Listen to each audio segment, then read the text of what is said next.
और उत्तराखंड में दिसंबर के द्वितीय सप्ताह में प्रस्तावित ग्लोबल इन्वेस्टर समिट के मद्देनजर उत्तराखंड सरकार में तेजी से तैयारी की जा रही है। राज्य सरकार अपनी नीतियों में कई परिवर्तन लाने के साथ ही कई नीतियों में बदलाव भी ला रही है। वहीं सचिव उद्योग विनय शंकर पांडे के मुताबिक मेगा इवेंट से पहले 25,000 करोड़ रुपए की योजनाओं की ग्राउंडिंग मौके पर दिखेगी। प्रयास किया जा रहा है कि आयोजन सफल हो, निवेशकों में एक बेहतर संदेश जाए। साथ ही उनके मुताबिक हर सेक्टर को कवर करने के साथ साथ एक बड़ा संदेश पहले से ही देश विदेश के स्तर पर दिया जा रहा है। ये जो 25,000 करोड़ की ग्राउंडिंग की बात की है, मैंने कहा था जिस समय हमारा मेगा इवेंट दिसंबर में होगा उस समय तक ग्राउंडिंग हो जाएगी।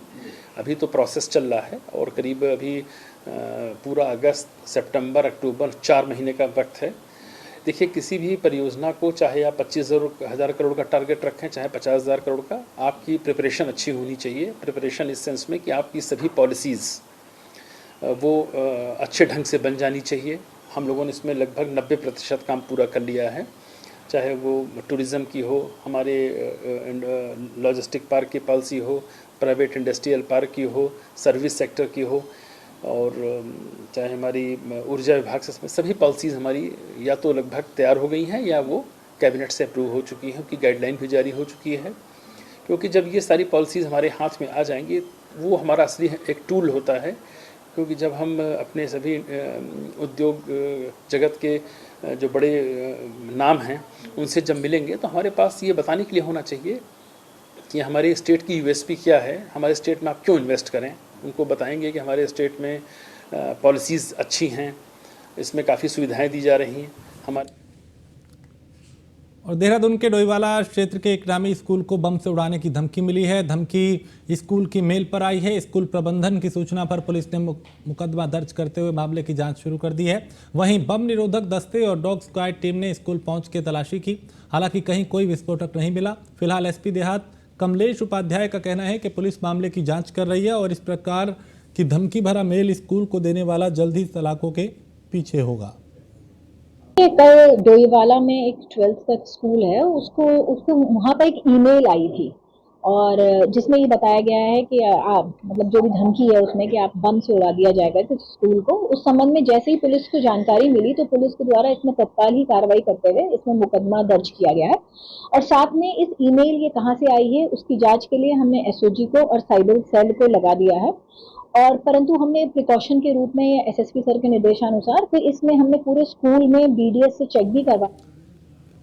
और सितारगंज में महिला की हत्या का पुलिस ने खुलासा किया है। वहीं पुलिस ने मामले की जांच कर मृतका के पति को गिरफ्तार किया है। क्षेत्राधिकारी ओम प्रकाश सिंह ने बताया कि बीते 28 जुलाई की शाम दोनों पति पत्नी खेत में लगे ट्यूबवेल में नहाने बोलकर घर से निकले थे। बाद में युवक अकेला घर पर पहुंचा और काफी देर बाद बच्चों की खोजबीन करने पर महिला का शव खेत में मिला।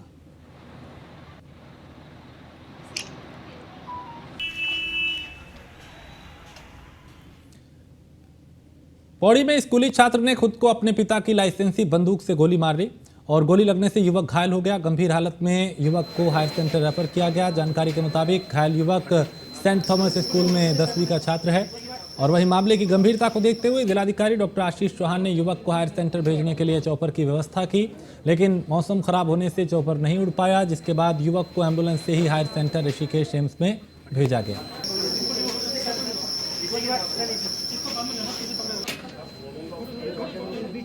और टिहरी के जिलाधिकारी मयूर दीक्षित ने नरेंद्रनगर स्थित तहसील सभागार में चौपाल लगाई, जहां डीएम ने लोगों की समस्याएं सुनी और जिलाधिकारी ने पीड़ितों को आश्वस्त किया कि वो खुद भी निरीक्षण करने को मौके पर पहुंचेंगे। इस दौरान जिलाधिकारी ने तहसील नरेंद्रनगर और यहां स्थित कार्यालयों का भी निरीक्षण किया।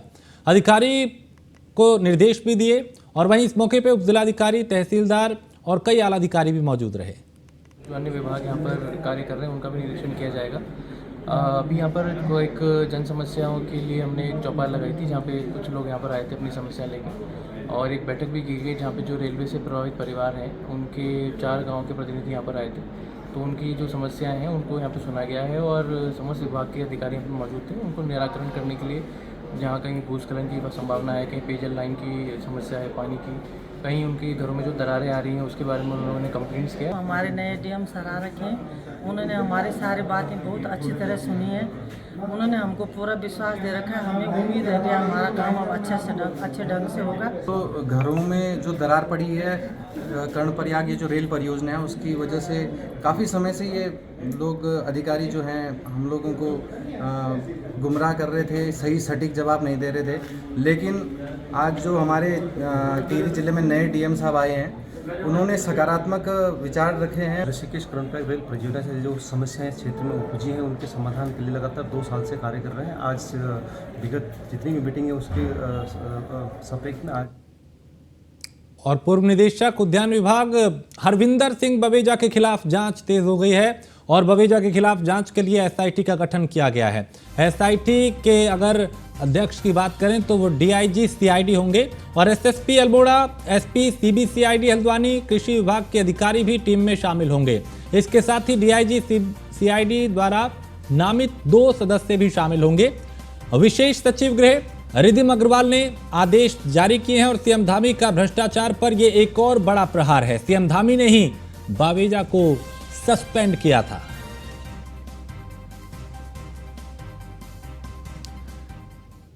देहरादून में आयोजित होने वाले ग्लोबल इन्वेस्टर समिट के लिए अभी से राज्य सरकार की कई बड़ी पॉलिसी ड्राफ्ट हो रही हैं, जिन्हें आने वाली कैबिनेट में पेश किया जाएगा। सचिव मुख्यमंत्री डॉक्टर आर मीनाक्षी सुंदरम ने बताया कि लैंड अवेलेबिलिटी के साथ ही पॉलिसी अभी से तैयार कर निवेशकों के सामने प्रपोजल जमीन की उपयोगिता के साथ प्रस्तुत किया जा रहा है, जिससे निवेश के लिए पूरी तरीके से माहौल बन सके। आने वाली कैबिनेट में भारी उद्योग के साथ ही कई अहम पॉलिसी कैबिनेट में आने वाली है। तो लैंड बैंक इकट्ठा किया हुआ, लैंड बैंक की जो डिटेल्स हैं वो भी हमारे बुकलेट्स में है। इसके अलावा इन्वेस्टेबल प्रपोजल्स का बुकलेट्स अलग अलग सेक्टर वाइज बनाया जा रहा है और उसके साथ साथ हमारे जो पॉलिसीज़ हैं उसके लिए भी बुकलेट्स बना रहे हैं।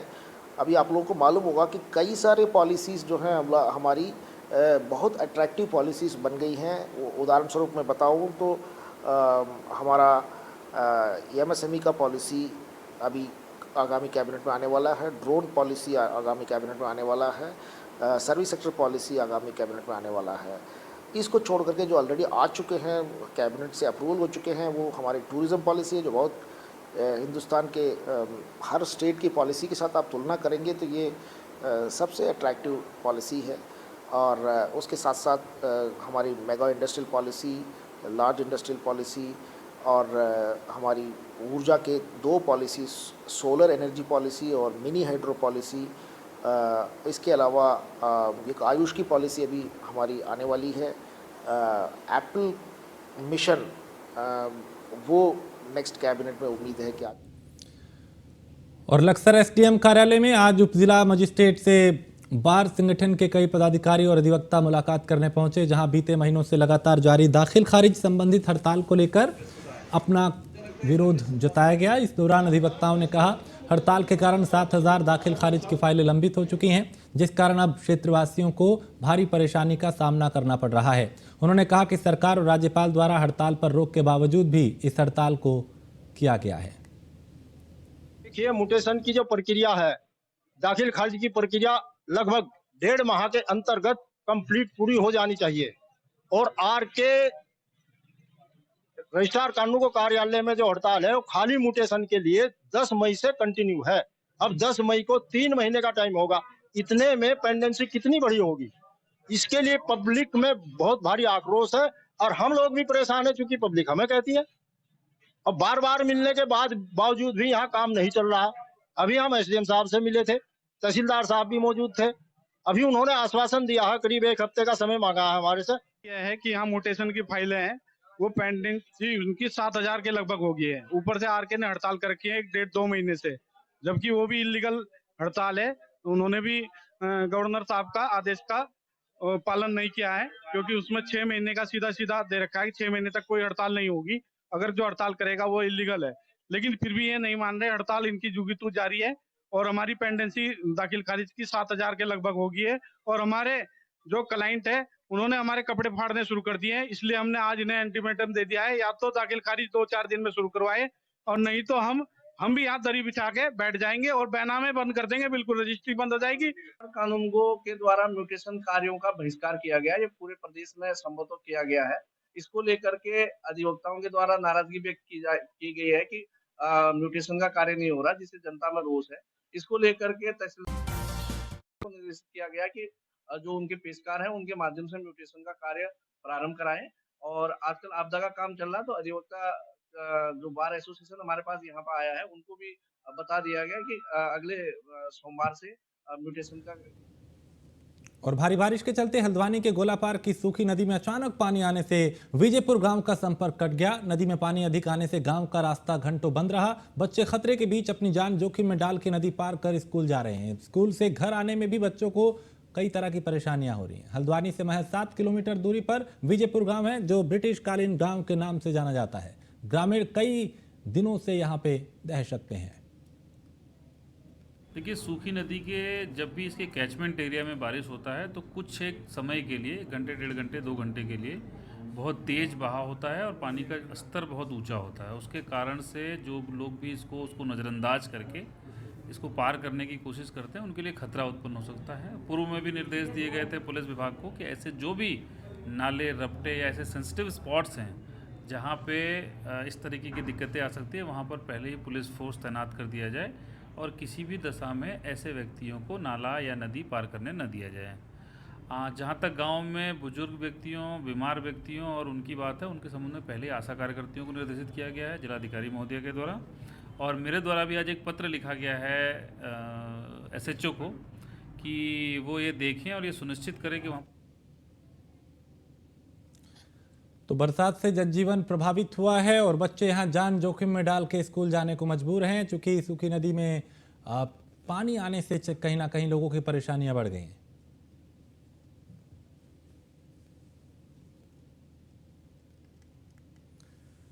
हरिद्वार में लंबित वेतन के भुगतान और काम पर वापस रखने की मांग को लेकर नगर निगम में बवाल हो गया। नगर आयुक्त से वार्ता के लिए पहुंचे सफाई कर्मचारियों और पार्षद प्रतिनिधि कन्हैया के साथ सुरक्षाकर्मी ने धक्का मुक्की कर दी। इससे गुस्साए सफाई कर्मियों ने नगर आयुक्त का घेराव करते हुए नारेबाजी की। बताया जा रहा है कि सफाई कर्मी बेहद उग्र हो गए तो माहौल बिगड़ता देख नगर आयुक्त कार्यालय को छोड़कर वहां से चले गए। आरोप है कि नगर आयुक्त ने सफाई कर्मचारियों को काम पर वापस न लेने की धमकी तक दे डाली।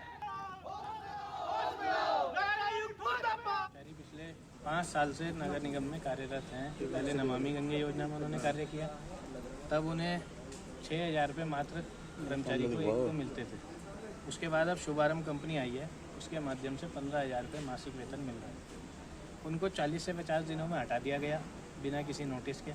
हम उन्हीं कर्मचारियों की मांग को लेकर आए थे कि बाहर के जो कर्मचारी हैं आउटसोर्स पे उनको रखा जा रहा है, जबकि हमारे हरिद्वार शहर के नगर निगम के जो कर्मचारी हैं उनको बिना नोटिस के एक ही दिन में बाहर निकाल दिया जाता है और उनकी तनख्वाह 50-50 दिन का जो काम किया हुआ है उनका वेतन नहीं मिल रहा। अब छोटा कर्मचारी जिसको 10 से 12-15 हज़ार का तनख्वाह मिलती है, उसको 2 महीने तनख्वाह नहीं मिलेगी तो वह अपने घर का पालन पोषण कैसे करेगा। इसी को लेकर जो हमारे मुख्य नगर आयुक्त हैं उनका एटीट्यूड कर्मचारियों के प्रति अच्छा नहीं था और उसी को लेकर विवाद हुआ ही। जो भी कहा सुनी हुई उसी को लेकर। किसके साथ का मुक्की कुछ नहीं हुई। नगर आयुक्त से हम वार्ता कर रहे थे, एक तो उनमें पेशेंस नहीं है और दूसरा क्या नाम है, वो सुनने की क्षमता नहीं रखते। एक अधिकारी को सुनने की क्षमता रखनी चाहिए। क्या आश्वासन दिया? कुछ नहीं, वो तो ये कह के चले गए कि मैं नहीं रखूँगा, मैं नहीं रखूँगा। अधिकारियों को नहीं रखा गया तो सारी यूनियन भी इकट्ठे हो गए, उनकी बात रखेंगे और क्या नाम है, जितने कांग्रेस के पार्षद हैं वो भी सब उनकी बातों को लेकर संघर्ष करेंगे। देहरादून पुलिस ने महिला की हत्या का खुलासा किया है, जिसमें पुलिस ने आरोपी को गिरफ्तार कर लिया है, जो देहरादून के राजपुर क्षेत्र का रहने वाला है। बताया जा रहा है कि आरोपी ने महिला को नशे की हालत में अपने कमरे में ले जाकर उसके साथ दुष्कर्म किया। इसके बाद महिला का विरोध करने पर उसने उसे मौत के घाट उतार दिया था। थाना कोतवाली क्षेत्र अंतर्गत एक महिला की डेड बॉडी मिली थी, जिसमें कि संदिग्धता प्रकट होने पर मुकदमा पंजीकृत किया गया था 302 IPC का। उसी का आज अनावरण किया गया है। इसमें जो एक अभियुक्त है राजेश, उसकी अरेस्टिंग की गई है। घटनाक्रम यह था कि जो राजेश के द्वारा बताया गया कि वो महिला से मिला था रेलवे स्टेशन के बाहर और उस महिला को अपने साथ लेकर के आया था और उसके पश्चात कमरे में बैठ करके उसने उसके साथ दुराचार का प्रयास किया। जब महिला ने उसका विरोध किया तो उसके द्वारा जो है महिला की हत्या कर दी। कोटद्वार थाना क्षेत्र के अंतर्गत बलभद्रपुर में एक बाइक सवार युवक की सड़क हादसे में मौत हो गई। राहगीरों के मुताबिक बाइक सवार की बाइक स्पीड ब्रेकर में स्लिप हो गई और वो सड़क पर ही गिर गया, जिसके चलते उसकी मौत हुई।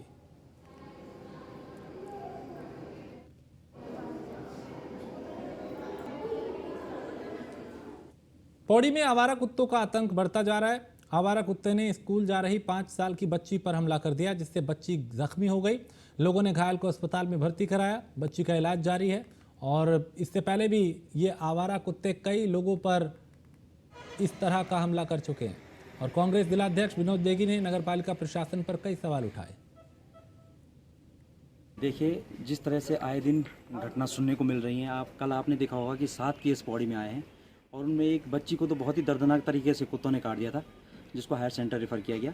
उसके बाद आज की भी बात बता दूं मैं आपको कि आज भी 2 केस पौड़ी अस्पताल में आए हैं और टोटल मिलाकर जो है इस समय हमारे पास जो है लगभग 80 केस हमारे पास आ चुके हैं। तो मैं ये कहना चाहता हूँ कि सरकार बिल्कुल सो रखी है और सरकार को तो सिर्फ बस एक ही चीज़ सोचती है कि मेरा बूथ मजबूत, वो बस इसी पे ध्यान दे रहे हैं, लेकिन उन्हें इस बात की नहीं है। वो आगामी चुनाव को देख रहे हैं, लेकिन जिस चीज़ के लिए सत्ता पे उनको बैठाया गया था, जिस बात के लिए बैठाया गया था, उससे वो जो है बिल्कुल नज़रअंदाज नज़र आ रहे हैं। और मैं इतना कहना चाहता हूँ कि कल हम इसी संदर्भ में जो है जिलाधिकारी महोदय को मिले थे। पिछले 1 महीने में हमने ये नोटिस किया कम से कम 80 केसेस हैं और कल से लगातार अभी तक कम से कम 7 केसेस हॉस्पिटल में रिपोर्टिंग हुए हैं और उसमें एक छोटी बच्ची भी थी जिसके ऊपर 7-8 कुत्ते ने मामला किया और उसको हमने श्रीनगर। और इसी के साथ इस बुलेटिन में फिलहाल इतना ही। आप बने रहिए न्यूज़ 1 इंडिया के साथ।